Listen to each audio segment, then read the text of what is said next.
Let's rank the 8 remaining teams in the college football playoff based on how likely they are to win the whole thing. And number 8 is very clearly Boise State. I know some people are going to see this, they're going to be mad, they're going to talk about the Oregon game. Boise State is going to have to win 3 games as 10 plus point underdogs. They're number 8. Number 7 is Arizona State for the exact same reason except for as a team, I just think they're better. They have a great run game just like Boise State, but they also have a good quarterback and wide receivers that can get it done as well. I think their defense is a little bit higher caliber.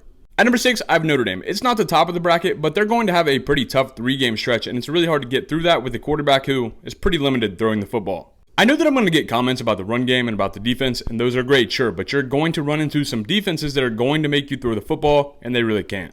At number 5, I have Georgia. I have them there for similar reasons, but we might see some improvement from Gunnar Stockton. I also really think that the supporting cast of what he has around him is better than what Riley Leonard has at Notre Dame. At number 4, I have Penn State, and I do think they have a better quarterback than the 2 teams I just mentioned, but what it really comes down to is they play Boise State. Georgia and Notre Dame would have to beat one another, and then they'd have to beat Penn State as well. Penn State just has to win as a 10-point favorite and then beat Georgia or Notre Dame. At number 3, I have Texas, and I know this is a little backwards from what I just said about Penn State versus Georgia and Notre Dame, but I think Oregon and Ohio State are just that much better than Texas. They're a great team, and they absolutely could beat Oregon or Ohio State, but I wouldn't favor them against either, and I wouldn't like their matchup in the future as much as I would like Ohio State and Oregon in the future. Which brings me to number 2, Ohio State. I have not fully decided on my prediction for the Ohio State versus Oregon game, but one thing I can say is the Ohio State offense does seem to have some lulls every now and then. And we've seen that a couple times from Oregon too, on the road at night, but these are going to be neutral site games, mostly indoors. I'm really 50-50 with who's going to win the actual Ohio State versus Oregon game, but I think Oregon would fare better throughout the playoff than Ohio State. I just think that having a guy like Dylan Gabriel in that passing attack makes them more foolproof. It makes it harder to mess it up for Oregon.